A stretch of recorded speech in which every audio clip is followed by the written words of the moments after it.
بیٹیاں کھیلتے کھیلتے بڑی ہو جاتی ہیں، پتہ نہیں چلتا کب ان کا کھیل ختم ہوا اور نصیب کا شروع ہو گیا۔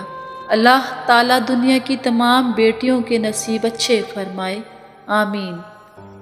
جب اولاد دنیا کی دولت سے امیر بن جائے تو ماں باپ ڈر ڈر کے بات کرتے ہیں کہ کہیں اولاد ناراض نہ ہو جائے، لیکن جب اولاد ایمان کی دولت سے امیر بن جائے تو اولاد ڈر ڈر کے بات کرتی ہے کہ کہیں ماں باپ ناراض نہ ہو جائیں۔ قدر کرے ماں صرف ایک بار ملتی ہے۔ کتنی بے رونق سی ہو گئی ہے زندگی، کتنی خاموشی سے چلی گئی ہے ماں۔ وہ میری بدسلوکی پر بھی مجھ کو دعا دیتی ہے، اپنی آغوش میں لے کر سب غم بھلا دیتی ہے۔ یوں لگتا ہے جنت سے آ رہی ہو خوشبو، وہ جو پلو سے ہوا دیتی ہے۔ کیا خوب بنایا ہے رب نے ماں کا رشتہ، ویراں گھر کو بھی جنت بنا دیتی ہے۔ ماں کے بعد کون میرا سہارا ہے، یہ سوچ مجھے اکثر رلا دیتی ہے۔ بیٹیوں کی ماؤں کو مرنا نہیں چاہیے، بنا ماں کے بیٹیاں جینا بھول جاتی ہیں۔ اللہ نے ماں کا نعم البدل دنیا میں دینا پسند ہی نہیں کیا، بس اپنی مثال دے دی کہ میں تمہیں 70 ماؤں سے زیادہ محبت کرتا ہوں۔ اور میں نے ممتا کو تب دیکھا جب اس کی موت میں چند ساتیں باقی تھی۔ وہ سرکاری ہسپتال کے بیڈ پہ پڑی تھی، سانپ نے کاٹا تھا، زہر چڑھنے سے دانت گر چکے تھے۔ ڈاکٹر آیا تو اسے قریب ہونے کا اشارہ کیا۔ ڈاکٹر نے کان قریب کیا تو کہنے لگی، سستا ٹیکا لگانا، میرے بیٹے کی جیب خالی ہے۔ ماں نہیں ہوتی جن کے پاس، ان سے پوچھو دکھ کیا ہوتا ہے۔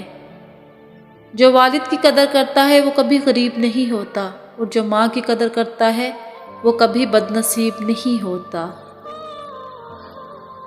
اگر کسی روز عرش والا مجھے ملے اور مجھ سے پوچھے، بتاؤ کیا چاہتے ہو مجھ سے، جو مانگ لو گے عطا کروں گا، میں سر جھکا کر اسے کہوں گا، تو جیسے رکھے گا خوش رہوں گا، بس ایک ہستی سنبھال رکھنا، تو میری ماں کا خیال رکھنا۔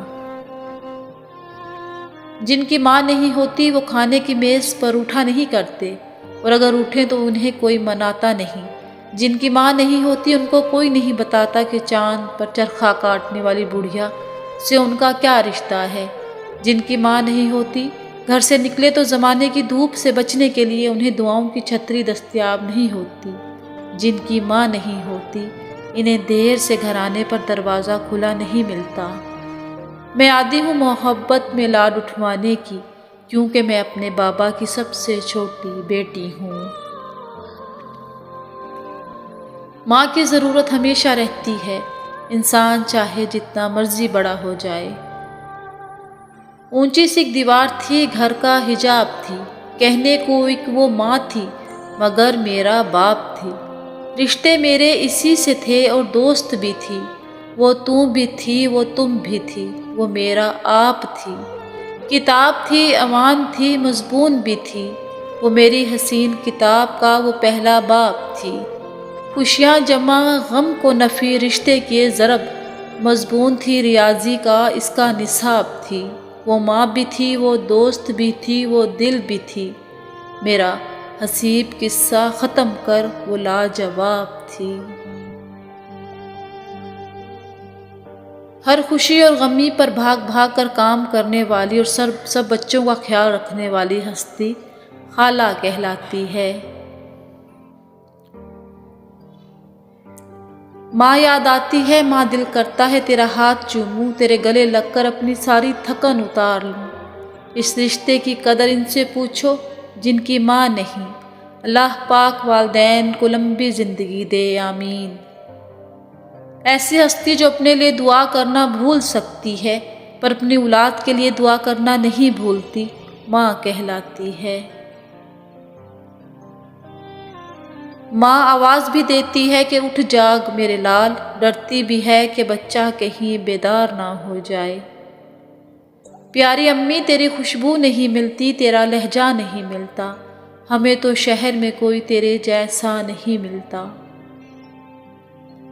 ماں جب ہمیں بولنا نہیں آتا تھا تو ہماری ماں بولے بنا سمجھ جاتی تھی، اور آج ہم ہر بات پر کہتے ہیں چھوڑو ماں، آپ نہیں سمجھو گی۔ ماں کی محبت ہمالیہ پہاڑ ہے جس کی بلندیوں کو کوئی ناپ نہیں سکتا۔ یہ وہ گہرا سمندر ہے جس کی گہرائیوں کا اندازہ کوئی نہیں لگا سکتا۔ والدین سر پر ہو تو اولاد بادشاہ ہوتی ہے، اللہ سلامت رکھے سب کی بادشاہی۔ مجھے سب یاد ہے کہ جس طرح سے پلا بڑھا، تیری گود میں تیری شفقتوں میں ہوا جواں۔ تیرے پاس حرف دعا تو ہے، میرے پاس کچھ بھی نہیں ہے ماں۔ کبھی وہ روٹھ جاتی ہے، کبھی وہ پیار کرتی ہے، محبت اس طرح مجھ کو ہزاروں بار کرتی ہے۔ سلا کر گود میں اپنا اڑاتی ہے مجھے آنچل، وہ میری ماں ہے جو مجھ سے بہت ہی پیار کرتی ہے۔ میں دنیا میں صرف اپنی ماں کو اپنی خوشی پر مجھ سے زیادہ خوش، میرے غم پر مجھ سے زیادہ رنجیدہ، اور میری تکلیف پر مجھ سے زیادہ بے چین دیکھا ہے۔ جھوٹے انسان کی اونچی آواز سچے انسان کو خاموش کرا دیتی ہے، لیکن سچے انسان کی خاموشی جھوٹے انسان کی بنیاد ہلا دیتی ہے۔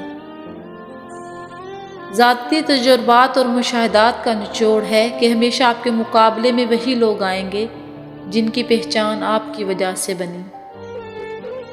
امام جعفر صادق علیہ السلام نے فرمایا، لوگوں کو راضی رکھنا ناممکن ہے اور لوگوں کی زبانوں کو خاموش رکھنا اس سے بھی مشکل ہے۔ لوگوں کی زبانوں سے تو انبیاء تک محفوظ نہ رہے۔ آپ کا رسپانس آپ کی سب سے بڑی طاقت ہے۔ منفی لوگوں اور چیزوں کے متعلق رسپانس دینا جتنا کم کرتے جائیں گے، آپ اتنا ہی پرسکون محسوس کریں گے۔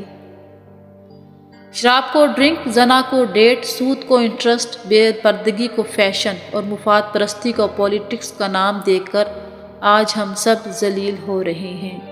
شکریہ۔